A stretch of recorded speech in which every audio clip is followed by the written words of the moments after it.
आँख में काजर हूँ पर तेरे। है बच्चा कहाँ निकल दला आँख में लाली आ मुंह में काजर कैले कहाँ निकलता है? कब से तो ससुरा धूप भइला बाहर ना जाता है। तो बहरे मत जा कहनी के हेजा बड़ी कर ठीक बा। कैसन बन? अरे होकर मुअल ह बापावा न तो ओइमे रोटी बा त कुल बड़ा गुरोद गिर जाता तो हम कहनी जन तेलवा भूसा में धइले बन जा थोड़की से निकाल के बांट देती जा मार 150 रुपया बेचल जी लीटर तो कहीं आ गए तो कुल फाल्ट मार दी। तो फाल्ट का मार दी मतलब तो नहीं तो टेंशन का लेता वाला है से दे दला है से है चेक कर तोरा पूरा छुपा रुस्तम मत देखत रहियो ठीक बा ना आ निकाल के हम दे तनी बोलनी 3-4 थोड़ा आवत हूं तो कुल आ था का हां लाहे लाहे कहीं पुलिस आ जाए तो पछवाड़ा मार के लाल कर दी। ए तू डेरा तो ए सुरबा मतलब नहीं रहे जाइए मत हमरे के ना सोटा खाए के ना तो तू बैठे कह दे के साहब हम त अपन घरे बानी हम निधा से घुस जे भूसा में ठीक बा हम सुरबा हम कौन बात नहीं तो देखत रहे खाली तो गाड़ी है तो तुरंत चिन्हा जाए का भाई अरे रेडी रेडी बना ना रेडी है चल चलो चलो हमहू रेडी हो जाई दा मौसा ले हमहू रेडी हो जाई ना भरले बड़का हो हेमे के भरले से फूल है इंजन फूल बा हां फूल बैठ के देखो ध्यान से हां हम देख सकते मौसा रे ए सुरवा देख ली है कोनो आवत हो सकी नहीं कुल माल तैयारी कर कैसन माल रे मौसा माल तैयारी करा तेलवा के कहत भाई हां कुल तैयारी कर। हां ठीक बा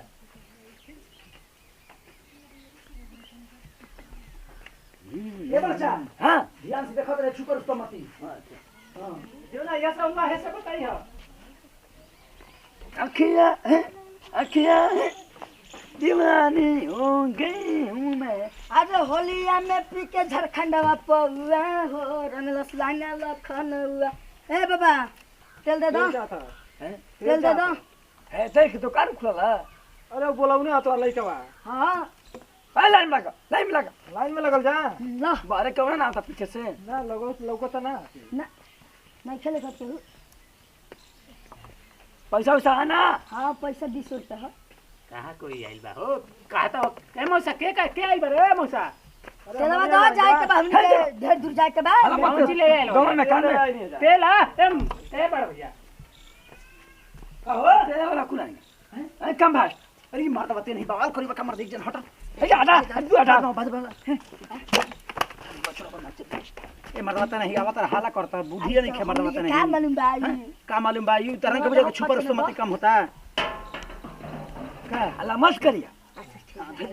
हला मत करिया हम बाबू आए आ तू खेला तो तू धर खेले क्या देखत रहिए छुपर हम तेरा मोबाइल ले ले 150 रुपया लाए से हां ले 150 रुपया ला 200 लेत है हम ठुल हां ठुल पंप वाला ले आई भरता कौन जी ठुल पंप वाला से भर बोतल में दे दे इधर अरे बाबा काय तू करता अरे रहे हे चलो दस बाबा हे में नहीं हां तो के माना ये सेंसिबल वाला से हां देना भर जाइए के हाली पंपवा है ना ले घुसे दे रे शुरू बात दी बाबा अरे पासवर्ड डाल रही ओमन हो अरे है पानिया वाला का है के तोहन बर्बाद करबे का यही तो तोहन जेल भेजवा देबा ए जा ठुल पंप वाला में पासवर्ड डालने जब पासवर्ड डालना है वो तेलवा ना बीगी हट हट तू हट जो अम्मा गुरवाही का जो हट ये हट कितना चापे के बोलेला हो हट मेरे रस के कमर तूने पहली नजर मेरे रस के कमर ए पड़ा हो गए हो गए तोनी में दे तरिया भैया इतने लेके जा हाँ हाँ ठीक है इतना किसी थोड़ा काम चलावा 150 रुपए दे बात इतनी है? 150 रुपए इतना कम बात लेके 150 रुपए दो मत दो का जाना तक पूरा टंकी ले जीबा का पैसा ना पैसा ला ऐसे पीछे होते कौन है रे ठीक बात है ना अनाज का रहबा ले भी चोखा लगा जा सारे कर खा कर जा ये बच्चा ए शुरुआ बन गले मैं मैं निकला ससुरा मारे मैं निकल चलवा दे बा अभी अभी निकलते बनते तेल के आगिला ये बैठा जो मोटकी मारम ना तो भाग से चले जा बैठा कौन है तू जो ना मुझके मार जो तू जो ए मोटकी काम मारबा तू तो बवाल करोई बे कोनो हम मुझके मार बोलिए आओ जी तो बोलिए आओ समाज दे तू जरा काहे गुनी बोलिए आवाज हो इसका ठीक बा बोलिए भैया इशारा कर चले आइए बोली हां बोलिए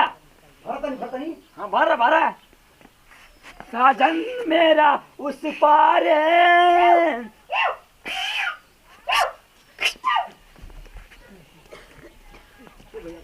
तेलवा पूरा है ना तू निकाल पैसा पैसा पैसा के दे पैसा निकाला। अरे पहले तेलवा में ना पड़ तबे ना। ए भैया तू निकल घर हुआ कर पैसा ला। नहीं तू निकाल तू भैया निकल हम घर हुआ के ले जा जा जा ठाला पर तो बवाल हो जाई है। सारा में बोला हां इशारा में बोला।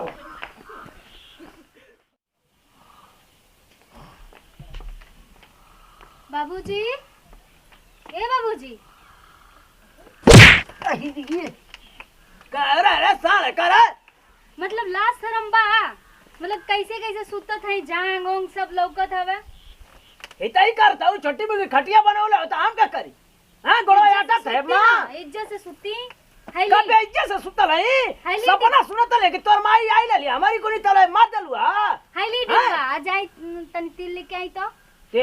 हाँ सुनिए कि चोरी चोरी तेल बांटा था मसन वो तो कहिए कहता रहा कि 3 महीना का बंद हो गया कोट दरो चोर है का ससुरा आई रात भर मच्छर काटा था मैं सब अनहारे में। अयो बापा ते कान का तू हमें अस्सू लगा दे कुंकुलेटर बैठवा दे तेल उल रही तो मनो आगे उगे जरावत के गईठा उठा जा दे ना तो दे हाईली पैसा कितना रे तो कहाँ से खजाना दे तुम कुछ ना खाई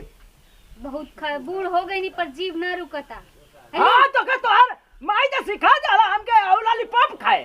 हैं बजरिया में जाई लेट होता जल्दी जाए के आई तो अकली लेट लगा था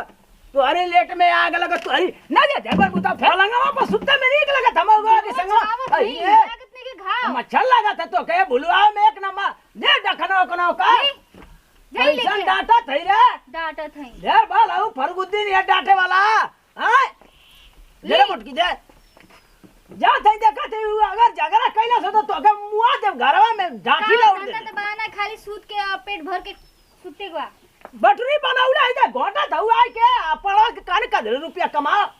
और कमाई खात है का एकर कमाई अपनी माई का कमाई ले लू मर्दे अपनी कमाई माई का खाती। करे जा खा तू का घरवा में अरे लाज लानी तक ना लाज लगा क्या हुर दे बला ठिया से हजू मुहा में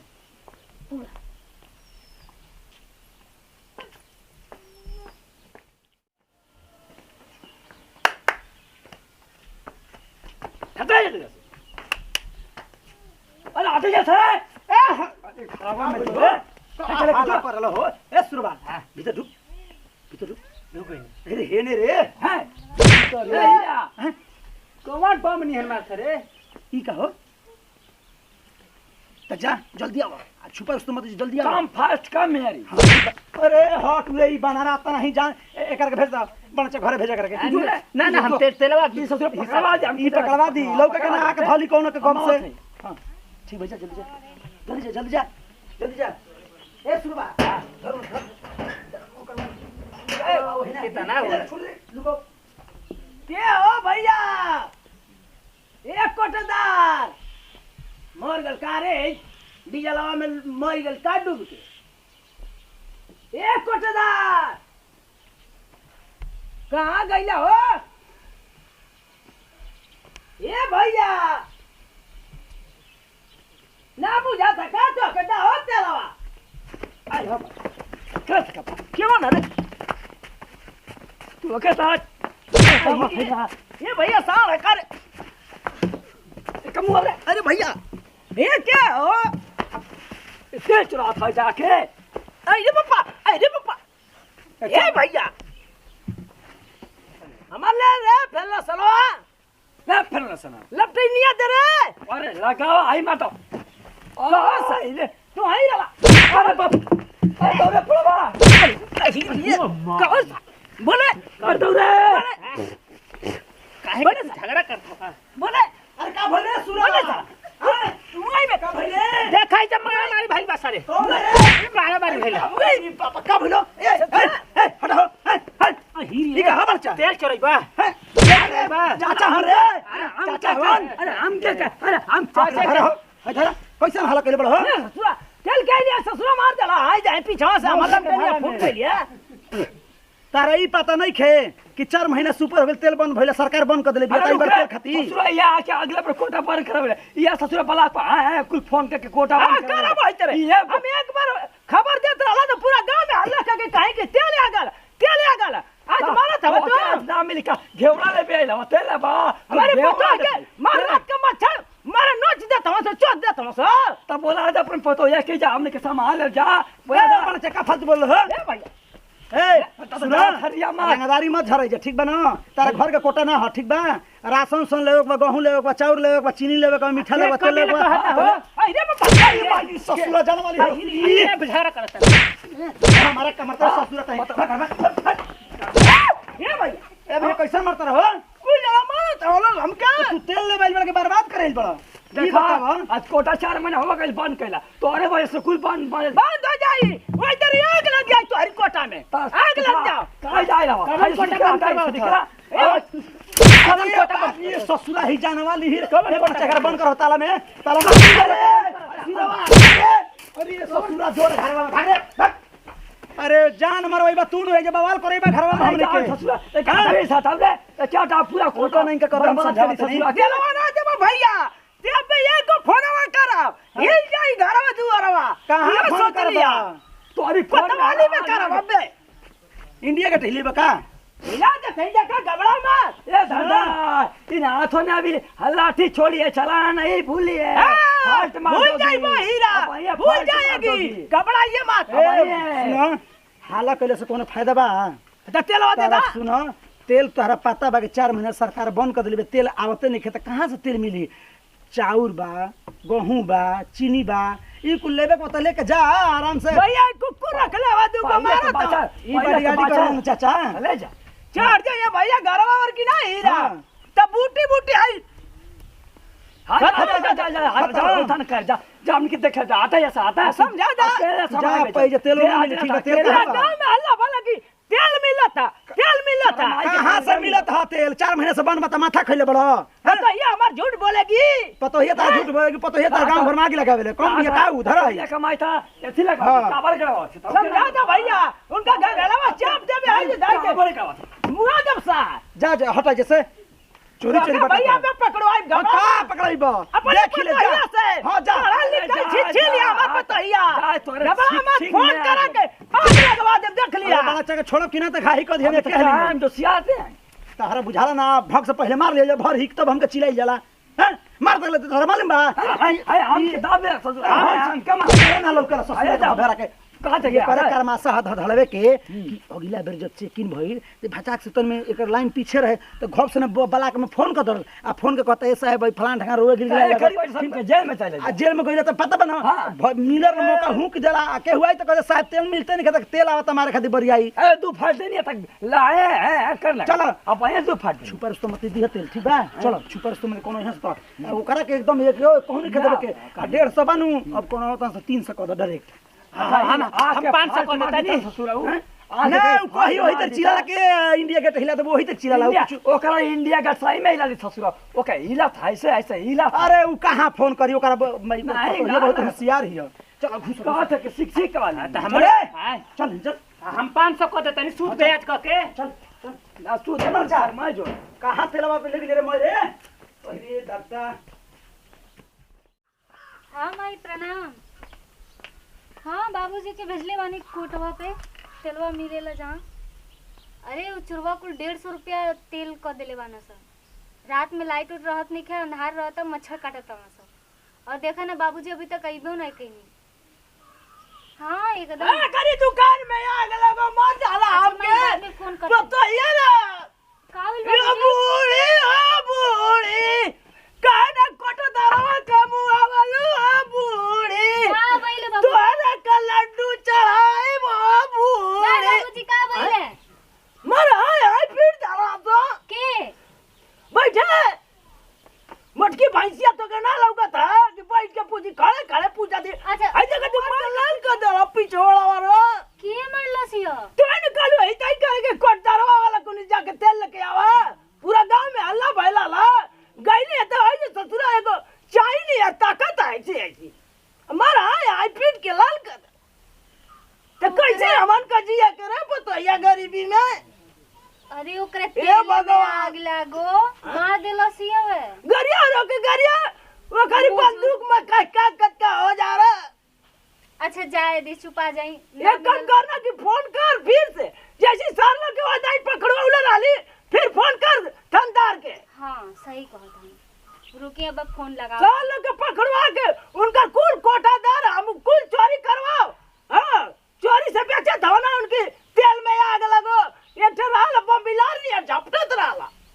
अच्छा चुप रही। मर दो आ हेलो हाँ तनी आई तो यहाँ के आ रहा दे हमके तो हाँ भी बतलाई। हेलो हेलो साहब आई रे अरे काम हाँ साहब हमार पिछोड़ा लाल कर दिया मार के आइए चोरा का दरोगा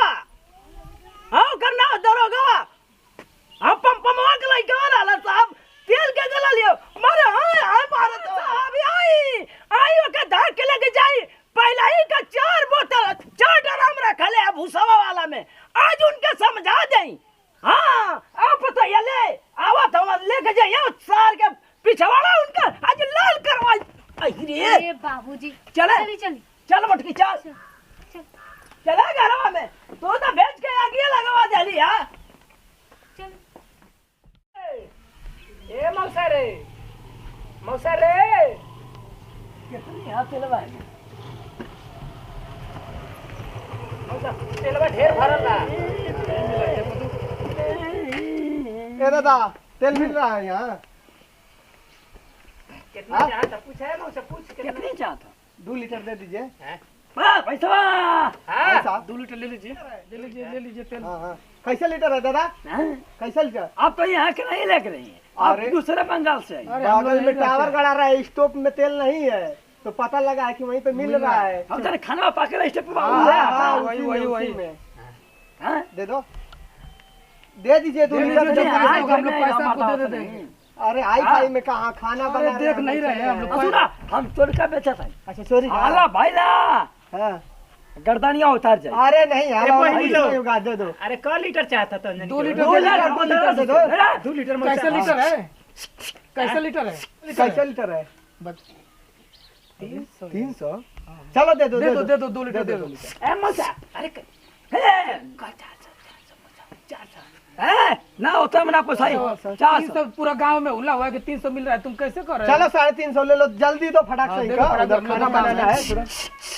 देखा है पूरा 6 लीटर अच्छा 6 लीटर है हाँ, तब तो मैं भाई वजन लेना देखो मौसा। इसका जान जान हाँ अब है तेल है है ना ये बताओ बड़े चोरी का माल बेचते हो हाँ?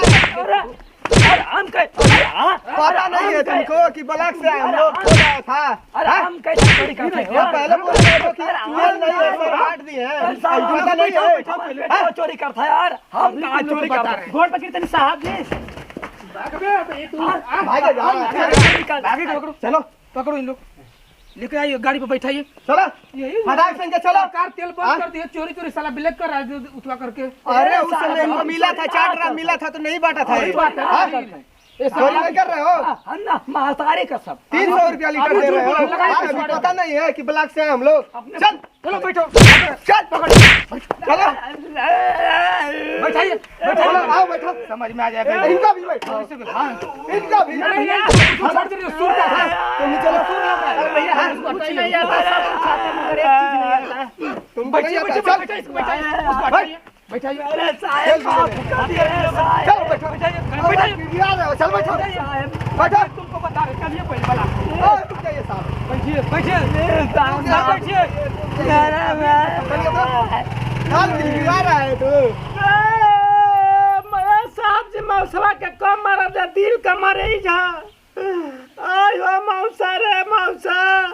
मौसा के उठा के कौन ले गई सरवा ही तबा ये सुनो बेचा के ले बेचा के सब कुछ बेचा के तू बेचाए के बात कहते ना भैया मौसा उठा के ले गेला सकोनो के जरिए से के जन कौन सरवा जनता बल्ला त फराडवा उहे कहले होई जवन एक बार अरे रे दादा धड़ावा मार दस फटका रे आय हम ले गिलास पूरा तो उठा के हम लूट गए ना रे तेलावा सब लूट अरे ससुर त का करतला कहनी के चोरी चोरी भूसा में से हाथ निकाले बहरे डली हसा तो तोहनी के बुझाइबे ना करला छछ बना बुझाला तो हमनी का जानी जे उ आदमी कैसा आदमी हम जो हम प्रधान के जाते लिया के लूट गए बर्बाद हो गए गांव वालों मौसा हमार दिन दिहाड़े बर्बाद हो गए केजन कौन सा रही तैला से ले गेलो से ओए ओ मिट्टी के तेल सारे आग लगो प्रणाम करते नहीं कर चुको तमाम भोजपुरी श्रोता समाज के लोग छोटका के नाती पोता बेटा खेसाई टू जैसे प्यार दुआ से बात छत्र छे हमारा पूरा टीम पर बनी यही तरह हमारा Neha musical खेसाई two digital खेसाई two comedy प्रीति म्यूजिकल पर लिखा जाए वीडियो बना खास संदेश उद्देश्य मकसद ये है कि देखते बने कि सरकार के नियम हर चीज प्रक्रिया चल रहा बा कैसे कैसे का चल रहा बा केहू छुपल नहीं के आ ना केहू से माने कि ओकरा के छुपावल गइल बा कहे के मतलब 3-4 महीना पहले वो सब देखबे कोई नहीं चाहे अभी भी देखते बानी कि मिट्टी के तेल जौन बा कि राशन तेल वो बंद हो गइल बा हर कोटा पर बंद कर दिया गइल बा मन के राशन मिलता बाकी जौन भी बा सिस्टम वो बटाता मिलता तो वही तरीके का मान कि एक जगह ऐसा सिस्टम रहा कि मान कि चोरी से 3-4 ड्राम रख के आदमी ब्लैक में बेचात रहता हम तो यह कहम कि हर गरीब के चाहे हर मजदूर के चाहे हर किसान भाई के आजकल किरासन तेल का आवश्यकता बा ई काम सही नहीं के भइल हमनी के देखे से जे भी श्रोता समाज वगैरह देखे से तो हम तो कहम कि अगर थोड़ा बहुत अगर तेले रहला अगर केहू दुखरा धनरा में अगर बटाता चाहे करत तो ओकरा खातिर ज़्यादा उ नहीं खेल लेवे के मगर एक में गलत चीज़ ही बाकी ओकरा चोरी से बांटल जाता और जौन 20 रुपये की जगह ओकरा 150 ना 300 रुपये में बांटल जाता तो यही तरीका अगर एक आदमी देता ही तो जौन बाँचल खुचल बा सब गरीब के बांट देता कि सिस्टम समाप्त हो जाओ अगर नहीं खे तो ओकरा के जमा करा दिया जाओ जहाँ के बात तहाँ चल जाओ ताकि आपस में झगड़ा झंझट ना होके तो हमने की यह प्रार्थना विनती रही कि अगर ये सिस्टम अगर दोबारा चालू हो जाए तो हर गरीब के केहू के पास दिया नहीं खेते पहले लमटेन जरत रहा लड़का पढ़त रहा सब कौड़ा फूका जाता रहा तुरंत चूल्हे में आग बढ़ जाता रहा आजकल भैया लाइन के सिस्टम हो गया तो कितना लोग लाइन में धराही में पलक खोसही में मर जाता हन आ पहले तो मान लो भैया थोड़ा मोने हाथ हो जरता रहा तो इलाज होता रहा तो गरीब मजदूर आदमी जिंदा रह जाता रहा मगर लाइन मार देते घर तक कितना से कितना का से का होता लाइन के भी आवश्यकता जरूरी बा और तेल के भी जरूरी बा तो हम तो यह कम वीडियो के माध्यम से यही कहते बने कि चोरी से कोनो काम ना कर जाओ मिल के व्यवहार की जौन भी बा ओकरा सपोर्ट से ओकरा तेल बांटे के चाहे राशन बांटे के ओकरा ईमानदारी से बांटे के गरीब खतिया तो ओकरा तक पहुँचावल ई काम जरूरी बा ई ना कि अब केहू खेला हका देव जाके कहे कि भैया बांटो जौन बांटे के तन बांटो मगर ईमानदारी से बांटो केहू जाकर लहकैबो ना करे ना ही केहू ऐसे काम करे भैया यही खातिर वीडियो में इंटरटेनमेंट वीडियो ओकरा दिल और दिमाग बना ले हमरा से हमरा पूरा परिवार से रोस बनाती फोटो बेटा से गलती भइले तो रोस माफी चाहते हैं दी जब फिर से अगले वीडियो में जी जय जवान जय किसान भोजपुरी में देश किसान कोना कोना पहुंचाओ तन की भोजपुरी अच्छा प्राण नमस्कार देखबे कैला धड़धड़ावा के झारखंड बाबा के कितना खतरनाक पतो या गुरची मानी के हाँ यहाँ फोन करते हिला के रख दलसिया जेल ले गए बड़ा चाचा के बहुत सिर निकल यहाँ से लाल कहे बरा हाँ